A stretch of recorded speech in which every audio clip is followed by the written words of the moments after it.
बहुत समय पहले एक विशाल और समृद्ध राज्य में राजा विक्रमादित्य राज करते थे। वे अपनी प्रजा के प्रति अत्यंत न्यायप्रिय और बुद्धिमान थे। प्रजा उन्हें पिता तुल्य मानती थी क्योंकि वे हमेशा सत्य और धर्म का पालन करते। एक दिन राजा ने अपने विश्वसनीय मंत्रियों, सैनिकों और घुड़सवारों के काफिले के साथ जंगल की सैर पर जाने का निर्णय लिया। उद्देश्य था प्रकृति की शांति में कुछ क्षण बिताना और मन को तरोताजा करना। सूर्य की किरणें जंगल के पत्तों से छनकर धरती पर सोने सी चमक बिखेर रही थी। पक्षियों की चहचहाहट और हवा की सरसराहट वातावरण को और भी मनमोहक बना रही थी। काफिला जंगल के घने हिस्से में पहुंचा जहां ऊंचे ऊंचे वृक्षों की छांव में ठंडक मिल रही थी। अचानक राजा की नजर एक विशाल बरगद के पेड़ पर पड़ी। उसकी डाल पर एक चटकीला हरा तोता बैठा था जो जोर जोर से चिल्ला रहा था, मारो मारो, लूटो लूटो, सब कुछ छीन लो। राजा यह सुनकर स्तब्ध रह गए। उनके मन में आश्चर्य की लहर दौड़ गई। यह क्या, एक छोटा सा पक्षी इतनी हिंसक और कटु भाषा कैसे बोल सकता है? क्या जंगल में कोई अभिशाप है? उन्होंने अपने मंत्री से पूछा। मंत्री ने कहा, महाराज, शायद यह तोता किसी बुरी आत्मा का वास है। लेकिन राजा का विवेक उन्हें संतुष्ट न होने दिया। वे आगे बढ़े, लेकिन वह तोते की आवाज उनके कानों में गूंजती रही। कुछ दूर जाने पर काफिला एक शांत आश्रम के द्वार पर पहुंचा। आश्रम चारों ओर हरियाली से घिरा था, जहां कमल के फूलों से भरी सरोवर की सुगंध हवा में तैर रही थी। द्वार पर एक और तोता बैठा था जो दोनों पंख फैलाकर मधुर स्वर में बोला, स्वागतम महाराज, सुस्वागतम, भगवान आपका मंगल करें। उसकी आवाज इतनी कोमल और मधुर थी मानो कोई संत की वाणी हो। राजा चकित हो गए। दोनों तोते एक जैसे दिखते थे, एक ही रंग, एक ही आकार। फिर उनके स्वभाव में यह आकाश पाताल का अंतर क्यों? राजा ने आश्रम में प्रवेश किया। वहां महर्षि विश्वामित्र ध्यान मग्न बैठे थे। उनके चेहरे पर शांति की आभा थी और वस्त्र सादे लेकिन स्वच्छ।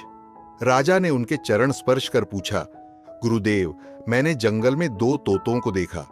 एक हिंसा की भाषा बोलता था, दूसरा अमृतवाणी। क्या रहस्य है इसमें? महर्षि मुस्कुराए और कहा, महाराज, ये दोनों तोते सगे भाई हैं।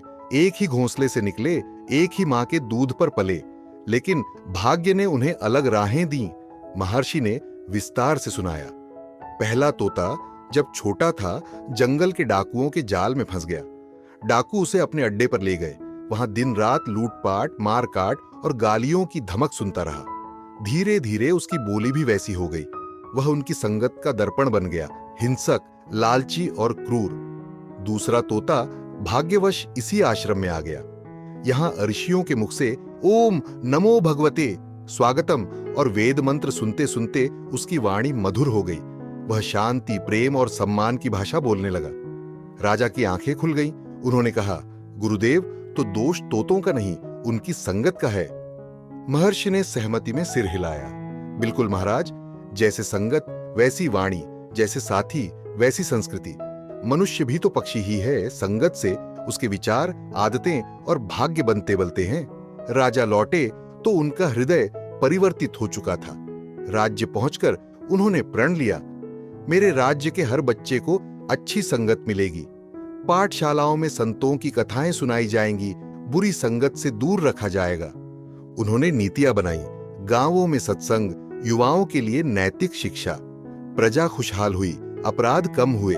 सीख, इंसान अपनी संगत से पहचाना जाता है। हम जिनके साथ उठते बैठते हैं वैसे ही हमारे विचार, आदतें और जीवन बन जाता है।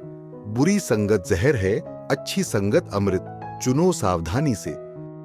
अगर आपको यह कहानी दिल को छू गई हो तो कृपया इसे लाइक करें और अपने दोस्तों के साथ जरूर शेयर करें, क्योंकि आपकी एक छोटी सी मदद किसी और के जीवन में नई प्रेरणा जगा सकती है।